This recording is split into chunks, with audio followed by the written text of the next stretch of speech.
또 어떤 이들을 강하게 비판했던 모습이 우리에게 큰 교훈으로 다가오는 것 같습니다. 설교의 성경 말씀은 원래는 마태복음 3장 1절부터 17절까지인데요. 너무 길기 때문에 13절부터 17절까지 말씀을 교독하겠습니다. 교독하실 때는 비말이 튀지 않도록 좀 나지막한 목소리로 읽으시면 될 것 같습니다. 제가 먼저 13절을 읽겠습니다. 이때 예수께서 갈릴리로부터 요단강에 이르러 요한에게 세례를 받으려 하시니 요한이 말려 이르되 내가 당신에게서 세례를 받아야 할 터인데 당신이 내게로 오시나이까. 예수께서 대답하여 이르시되 이제 허락하라. 우리가 이와 같이 하여 모든 의를 이루는 것이 합당하니라 하시니 이에 요한이 허락하는지라. 예수께서 세례를 받으시고 곧 물에서 올라오실 때 하늘이 열리고 하나님의 성령이 비둘기같이 내려 자기 위에 임하심을 보시더니. 다 함께 읽겠습니다. 시작. 하늘로부터 소리가 있어 말씀하시되 이는 내 사랑하는 아들이요 내 기뻐하는 자라 하시니라. 세례 요한이 회개의 메시지를 요단강에서 전파할 때 사람들은 크게 놀랐습니다. 그들은 요한을 매우 위대한 선지자로 생각했고 드디어 자신들이 그토록 오래 기다리던 메시아의 시대가 도래했다고 확신했습니다. 하나님은 우리 인간들과의 관계에 있어서 완전히 새로운 언약과 완전히 새로운 시대를 예고하신다고 요한은 말했습니다. 또한 요한은 말하기를 사람들이 심판을 피하기 위해서는 회개를 해야 한다고 말했습니다. 즉 사람들이 자신들의 죄로부터 돌이켜서 하나님을 향해 돌아서야 한다고 요한은 요청했던 것입니다. 요한은 그러한 메시지를 매우 긴급하게 전파했습니다. 그는 오실 메시아와 그분의 나라는 천국이죠. 그분의 나라를 위해 사람들을 준비시켰던 것입니다. 그리스도인으로서 우리의 소명도 요한의 소명과 비슷하다고 생각합니다. 우리도 다른 사람들이 예수님께 나아오도록 그들을 인도해야 합니다. 세례 요한의 사역을 살펴봄으로써 우리는 우리가 어떠한 신앙적 정체성을 확보하고 유지해야 하는지를 알 수 있습니다. 또한 동시에 예수님이 어떠한 분인지도 확인할 수 있습니다. 세례 요한과 예수님의 모습을 통해서 우리의 신앙이 한층 더 굳건해지기를 소망하는 마음으로 저는 오늘의 설교를 준비했습니다. 어느 날 세례 요한은 유대 광야에서 한 가지 매우 중요한 메시지를 전파했습니다. 그는 다음과 같이 외쳤습니다. 3장 2절 말씀인데요. 제가 읽겠습니다. 회개하라, 천국이 가까이 왔느니라. 이 요한의 메시지는 겉으로 볼 때는 매우 간결합니다. 하지만 그 의미를 보려 하면 이 메시지는 매우 강력한 메시지라는 사실을 알 수 있습니다. 요한의 이 메시지는 그의 신앙적인 정체성을 고스란히 담고 있습니다. 요한의 신앙적 정체성을 세 단어로 압축한다면 광야, 회개, 천국이 될 수 있습니다. 요한은 유대 광야에서 회개를 촉구했고 천국의 도래를 예고했습니다. 유대 광야는 사해 서편에 위치한 사막을 지칭합니다. 광야는 생명을 찾기 어려운 황량함을 품고 있는 삭막한 장소입니다. 이것은 광야에 대한 물리적인 시각입니다. 그런데 우리가 광야를 물리적인 시각에서뿐만 아니라 신앙적인 맥락에서 바라볼 필요도 있습니다. 광야는 단절과 고독과 외로움의 장소입니다. 광야에서는 광야가 아닌 것 가령 도시에서 누렸던 편안함, 안락함은 버려야 하고 또 그럴 수밖에 없습니다. 한때 나와 함께했던 가족도, 친구도, 연인의 존재도 광야에서는 희미해지고 맙니다. 그런데 광야에서는 그러한 인간적인 요소들이 희미해지는 만큼 하나님의 존재는 선명하게 다가옵니다. 세례 요한에게 광야는 바로 그러한 장소였습니다. 나와 하나님이 그 어느 때보다 가깝게 만나는 장소였습니다. 바로 이러한 광야하는 배경 속에서 세례 요한이 회개의 메시지를 전파했던 것입니다. 사전적으로 볼 때 회개는 죄에서 돌이켜 하나님을 향해 돌아서는 것을 의미합니다. 요한의 메시지를 들은 사람들은 자신들이 죄인이라는 것과 죄는 나쁜 것이라는 것과 그리고 자신들이 태도와 행동을 모두 바꿔야 한다는 것을 깨달아야만 했습니다. 그런데 자기들을 이미 하나님의 백성이라고 자부했던 유대인들에게 회개는 매우 혁명적인 개념이었습니다. 구약에서 말하는 회개는 하나님과의 언약을 깨트린 백성들이 철저하게 하나님께로 돌아서는 것을 의미했습니다. 요한이 말한 회개는 바로 이러한 맥락이었습니다. 요한은 자신이 전한 이러한 회개 메시지를 자신의 삶 속에서 고스란히 담아냈습니다. 4절 말씀인데요. 제가 읽겠습니다. 이 요한은 낙타털 옷을 입고 허리에 가죽띠를 띠고 음식은 메뚜기와 석청이었더라. 이 말씀에 따르면 요한은 광야에서 낙타의 털로 만든 옷을 입었고 허리에는 가죽띠를 띠고 있었다고 합니다.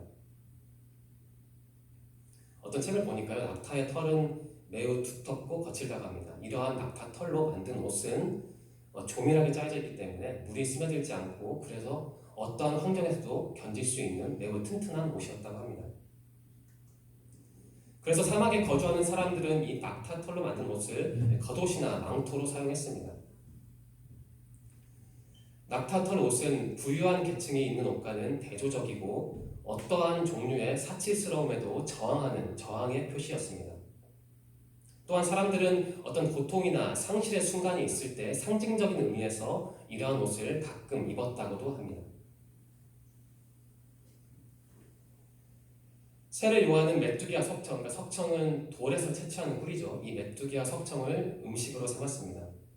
메뚜기와 석청은 사실 사막에 거주하는 사람들이 전통적으로 먹던 음식이었습니다. 세례 요한의 음식은 그의 옷이 나타내듯이 사치스러운 삶을 배격한 그의 모습을 부각시키고 있습니다. 세례 요한의 옷과 음식은 그의 강력한 메시지, 그러니까 천국이 가까이 왔으니 회개하십시오 라는 그의 메시지와 아주 잘 부합하고 있습니다. 이처럼 요한은 자신이 설교했던 메시지를 자신의 삶을 통해서 자신이 먹는 음식과 입은 옷을 통해서 고스란히 반영했던 것입니다. 그렇다면 여기서 한 가지 질문을 생각해 볼 수 있습니다. 요한의 메시지를 들은 사람들에게 왜 이토록 철저한 회개가 필요했는가? 라는 질문을 우리는 우리 스스로에게 던져야 합니다. 사실 이 질문에 대한 답변은 간단합니다. 천국이 도래했기 때문입니다. 천국은 하나님 자신이 한 사람의 몸을 입고 인간의 역사 속으로 들어오셨을 때 시작되었습니다. 마태복음에는 하나님 나라를 언급하는 본문이 약 50여 차례 등장하고 천국이라는 단어는 약 30여 차례 등장합니다. 그런데 마가복음과 누가복음에서는 천국이라는 단어 대신 하나님 나라라는 단어가 등장합니다. 여러분은 천국을 어떻게 이해하고 있습니까? 우리가 잘 알듯이 천국은 단순히 죽음 이후의 삶만 의미하는 게 아니라 하나님이 다스리시는 나라를 의미합니다. 그것이 바로 하나님 나라입니다. 그래서 천국이 가까이 왔느니라, 그러니 회개하라 라는 외침은 하나님 나라가 아직은 도래하지 않았고 미래의 어느 시점에 도래할 것이다 그 말씀이 아닙니다. 그런데 유대인들은 하나님 나라를 단순히 미래적 차원에서만 이해했기 때문에 세례 요한이 전한 회개 메시지를 이해하지 못했고 받아들일 수도 없었던 것입니다. 그래서 우리는 천국이 가까이 왔느니라 라는 외침을 이해하기 위해서 하나님 나라에는 현재적인 측면뿐만 아니라 미래적인 측면도 있다는 사실을 이해해야 합니다. 다시 한번 정리하면 하나님 나라는 단순히 공간적인 개념에 국한된 게 아니라 하나님의 통치를 의미합니다. 하나님의 통치는 모든 시간을 초월하는 초월적인 통치입니다. 하나님은 그리스도가 우리를 위해 이 세상에 오시기 전에도 이 세상을 통치하셨습니다. 그런데 그리스도의 사역 가운데 사람들로 하여금 하나님께 순종하게 하고 또 새로운 결단을 요구하는 능력이 그리스도를 통해서 드러난 것입니다. 한마디로 천국이 가까이 왔느니라 라는 외침은 현재의 실제와 미래의 소망, 이 두 가지를 모두 품고 있습니다. 세례 요한은 광야에서 회개를 촉구했고 천국의 도래를 예고했습니다. 그렇다면 질문을 드리겠습니다. 우리의 광야는 무엇입니까? 우리는 무엇을 회개해야 합니까? 그리고 우리가 경험해야 할 천국은 어떠한 모습입니까? 이 질문에 대한 답변을 스스로 한번 내려보시기 바랍니다. 앞서 말씀드렸듯이 세례 요한은 광야, 회개, 천국으로 자신의 신앙적 정체성을 간략하게 요약했습니다. 그런데 이러한 세례 요한과 정반대의 삶을 살았던 사람들이 있습니다. 그들은 바로 바리새인과 사두개인이었습니다. 3장 7절과 8절 9절 말씀인데요. 나지막한 목소리로 우리 다 함께 그 내용을 생각하면서 읽어보겠습니다. 7절, 8절, 9절입니다. 시작. 요한이 많은 바리새인들과 사두개인들이 세례 베푸는 대로 온 것을 보고 이르되 독사의 자식들아 누가 너희를 가르쳐 임박한 진노를 피하라 하더냐. 그러므로 회개에 합당한 열매를 맺고 속으로 아브라함이 우리 조상이라고 생각하지 말라. 내가 너희에게 이르노니 하나님이 능히 이 돌들로도 아브라함의 자손이 되게 하시리라.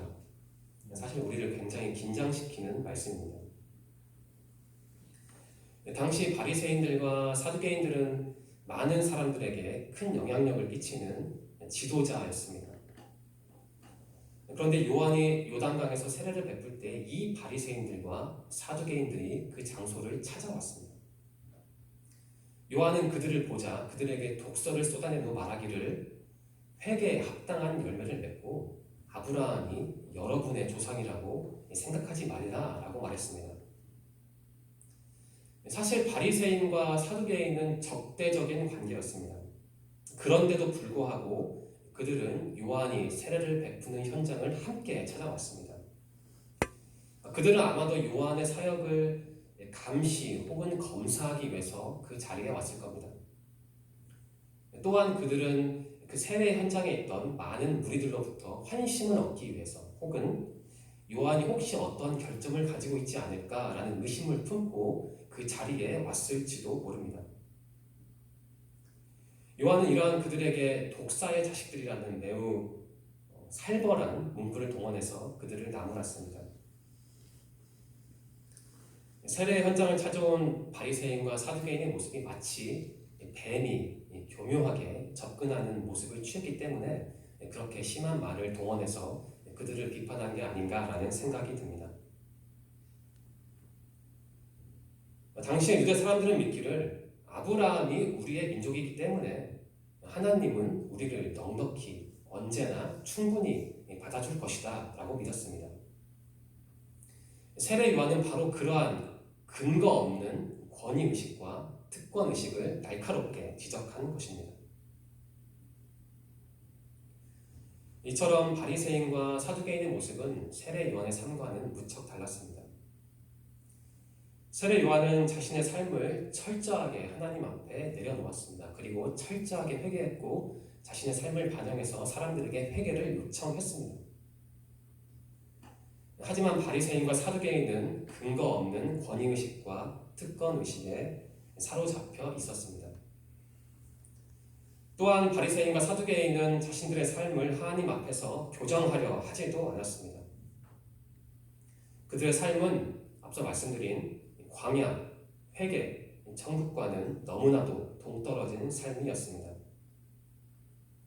이러한 바리새인과 사두개인의 삶을 세례 요한의 삶과 비교하면 우리 하나님의 사람들이 어떠한 모습으로 살아가야 할지를 정확하게 깨달을 수 있습니다. 저는 앞서 세례 요한의 신앙적인 정체성을 세 단어로 요약했습니다. 그것은 광야, 회개, 천국이었습니다. 그런데 세례 요한의 신앙적 정체성을 보여주는 또 다른 예는 세례 요한이 자신을 예수님과 비교하는 장면에 담겨 있습니다. 11절 말씀인데요. 제가 읽겠습니다. 나는 너희로 회개하게 하기 위하여 물로 세례를 베풀거니와 내 뒤에 오시는 이는 나보다 능력이 많으시니 나는 그의 신을 들기도 감당하지 못하겠노라. 그는 성령과 불로 너희에게 세례를 베푸실 것이요. 이 말씀이 잘 반영하고 있듯이 세례 요한은 자신을 결코 위대한 사람으로 내세우지 않았습니다. 자랑하지 않았습니다. 세례 요한의 세례를 받기 위해 각 처에서 참 많은 사람들이 요단강으로 몰려왔습니다. 즉 세례 요한은 당시 사람들에게 인정받던 훌륭한 위대한 인물이었습니다. 사실 사람들이 그렇게 인정해주면 누구나 자기 만족에 빠질 만도 합니다. 그러나 세례 요한은 자신의 사명을 정확하게 인식했기 때문에 어떠한 경우에도 자랑하지 않았고 교만하지 않았습니다. 세례 요한의 사명은 예수님의 오심을 준비하는 데 있었습니다. 나는 예수님을 위해 일하는 사람일 뿐입니다. 라는 인식이 요한의 마음속에 굳건하게 자리 잡고 있었던 것입니다. 그래서 그는 이렇게 말했습니다. 저는 제 뒤에 오시는 예수님보다 부족한 사람입니다. 예수님은 저보다 더 큰 능력을 가진 분입니다. 저는 그분의 신발조차 들 수 없는 부족한 사람입니다. 이렇게 말할 수 있었던 것입니다. 사실 세례 요한의 모습을 묵상하면 저는 오늘날의 목회자의 모습이 떠오릅니다. 왜냐하면 세례 요한이 제사장이나 선지자적인 덕목을 갖추고 있었고 무엇보다 세례를 베풀었기 때문입니다. 이러한 점에서 세례 요한은 저와 같은 목회자들이 닮아야 할 스승이 아닐까라는 생각이 듭니다. 그렇지만 세례 요한을 꼭 목회 사역의 측면에서만 바라볼 필요는 없습니다. 요한이 보여준 삶의 태도 그리고 그가 예수님을 향해 품었던 마음은 모든 그리스도인이 품어야 할 태도와 마음이 아닐까라는 생각이 듭니다. 우리도 세례 요한처럼 다른 사람들을 예수님에게로 인도하는 소명을 가지고 있습니다. 그것이 바로 우리의 신앙적인 정체성입니다. 즉 세례 요한이 예수님이 오실 길을 준비하면서 보여주었던 모습은 우리에게 분명한 신앙적 교훈을 주는 것입니다. 그런데 예수님이 세례 요한을 만나셨을 때 보여준 모습 또한 우리에게 동일한 신앙적 교훈을 주고 있습니다. 13절에서 15절까지 말씀인데요. 우리 그 의미를 생각하면서 나지막한 목소리를 읽어보겠습니다. 13절, 14절, 15절 말씀입니다. 시작.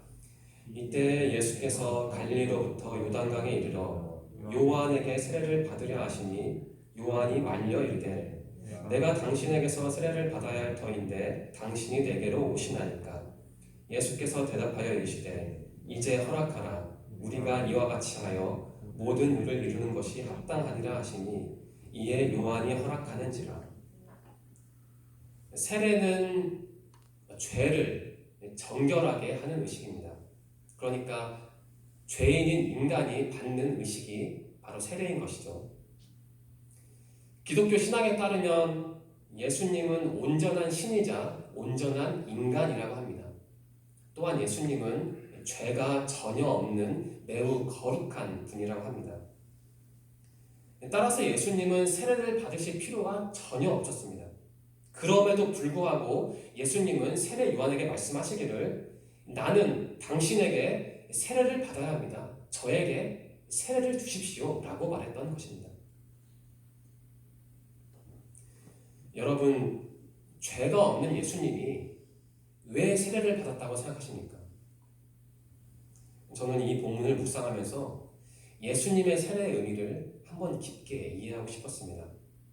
어떤 신학자는 그 이유를 무려 6가지로 정리하고 있었습니다. 좀 많긴 하지만 제가 간략히 정리해서 읽어드리겠습니다. 한번 그 의미를 곰곰이 생각해 보십시오. 예수님이 세례를 받으신 6가지 이유입니다. 첫 번째 이유는 이사야, 에스라, 느헤미야가 했던 것처럼 그 민족을 대신하여 죄를 고백하기 위해서였습니다. 두 번째는 하나님의 사명을 성취하고 세상에서 하나님의 일을 진척시키기 위해서였습니다. 세 번째는 모든 사람에게 구원의 메시지를 전달하는 공적인 사역을 담당하기, 시작하기 위해서였습니다. 네 번째는 요한의 사역에 대한 지지를 보여주시기 위해서였습니다. 다섯 번째는 회개하는 하나님의 백성과 자기 자신을 동일시함으로써 죄를 짊어지시기 위해서였습니다. 그리고 마지막 6번째는 우리가 따를 모범을 제시하기 위해서였습니다. 여러분들은 이 6가지 이유 중에서 어떤 이유가 가장 마음에 다가오십니까? 저는 한번 곰곰이 생각해 보았습니다. 물론 이 내용이 다 중요하지만 제가 묵상하기에는, 제 생각에는 5번째 이유를 우리가 특별히 마음에 담아두었으면 좋겠습니다. 즉, 예수님이 세례를 받으신 이유는 우리의 죄를 대신 짊어지셔서 당신을 우리와 같은, 그러니까 죄인과 같은 모습으로 낮추기 위해서였습니다. 예수님이 세례를 받으신 장면 안에는 매우 귀중한 신앙적 가르침이 담겨 있습니다. 우리는 예수님이 우리를 얼마나 사랑하셨는지를 알 수 있습니다. 예수님의 희생을 엿볼 수도 있습니다. 우리와 동행하시기 위해 우리에게 먼저 다가오시는 예수님의 인간적인 모습도 생각해 볼 수 있습니다. 저는 세례를 받으신 예수님의 모습을 묵상하면서 전에 제가 읽었던 이어령 작가의 어떤 책에 담긴 내용이 떠올랐습니다. 어제 줌으로 리더 교육을 하면서도 우리 리더분들에게, 임원분들에게 말씀드린 내용이기도 합니다. 이어령 작가는 양치기가 양을 모는 3가지 유형을 제시하면서 리더십을 묘사하고 있습니다. 제가 정리한 것을 한번 읽어드리겠습니다. 3가지 유형의 양치기입니다. 첫 번째 유형은 앞서가는 양치기라고 합니다. 이 경우에 양치기의 지팡이는 양떼가 가야 할 방향을 지시하는 화살표이고 어둠을 밝히는 횃불과 같다고 합니다. 두 번째 유형의 양치기는 양떼의 맨 뒤에서 양떼를 따라가는 양치기입니다. 이 경우의 양치기는 양들의 자율권을 인정하고 뒤에서 양들을 감시하고 관리하는 역할을 합니다. 이 경우에 양치기의 지팡이는 양들을 감시하고 관리하는 상징과 같은 것이죠. 세 번째 유형의 양치기는 양떼의 한 복판에서 양들과 긴밀하게 소통하는 양치기입니다. 이 경우에 양치기의 손에 들린 지팡이는 소통을 위한 도구 역할을 합니다. 저는 이어령 작가의 이 글을 읽으면서 한 가지 생각을 했습니다. 우리를 위해서 당신을 죄인들의 모습으로 낮추시고 기꺼이 세례를 받으신 예수님의 모습이 양떼의 한복판에서 양들과 동행하는 양치기, 즉 목자의 모습과 비슷하다라는 생각이 들었습니다. 또한 양치기, 그러니까 목자죠. 목자와 양떼라는 이미지가 예수님과 우리의 관계를 잘 반영하는 신앙적인 비유는 아닐까라는 생각도 들었습니다. 여러분, 예수님은 바로 이러한 분입니다. 예수님은 우리와 항상 밀접하게 동행하시고 우리 한 사람 한 사람과 소통하는 분입니다. 이러한 예수님을 깊이 묵상하면서 저는 신앙인이 마땅히 품어야 할 핵심적인 정체성을 깨닫게 되었습니다. 16절과 17절 말씀인데요. 우리 다 함께 읽겠습니다. 16절, 17절 말씀입니다. 시작. 예수께서 세례를 받으시고 곧 물에서 올라오실새 하늘이 열리고 하나님의 성령이 비둘기같이 내려 자기 위에 임하심을 보시더니 하늘로부터 소리가 있어 말씀하시되 이는 내 사랑하는 아들이요 내 기뻐하는 자라 하시니라. 예수님이 드디어 세례를 받으시고 물에서 올라오실 때 하나님은 이렇게 말씀하셨습니다. 제 말로 바꾸겠습니다. 예수는 내가 사랑하는 내 아들이다. 예수는 내가 기뻐하는 내 아들이다. 이 말씀을 풀어보면 예수님은 순종함으로써 하나님과 온전한 관계를 맺었고 하나님께 큰 기쁨이 된 존재였습니다. 저는 우리 청년들이 예수님의 이러한 모습을 닮아서 하나님의 큰 기쁨이 되시기를 간절히 소망합니다. 여러분들이 나의 광야는 무엇인가? 나는 무엇을 회개해야 하고 내가 그 회개를 통해 어떠한 천국을 맛보여야 하는가? 이러한 질문을 스스로에게 던지시고 세례 요한의 모습과 예수님의 모습을 떠올리면서 이번 한 주 승리하시기를 저는 간절히 소망합니다. 기도하겠습니다. 하나님 감사합니다. 저희를 선택해 주셔서 주님을 예배하는 삶을 살게 하시니 감사합니다. 하나님, 오늘 저희는 세례 요한의 모습을 통해 예수님을 따르는 사람들이 어떠한 신앙을 가져야 하는지를 깨달았습니다. 또한 세례 요한을 대하는 예수님의 모습을 통해 예수님의 겸손함도 배웠습니다. 한 주간 삶을 살아가면서 오늘 주신 말씀을 묵상하고 실천할 수 있도록 저희들에게 지혜를 주시옵소서. 그래서 예수님처럼 하나님을 기쁘시게 만드는 저희들이 되도록 인도하여 주시옵소서. 함께 하실 것을 믿으며 예수님의 이름으로 감사하며 기도드립니다. 아멘.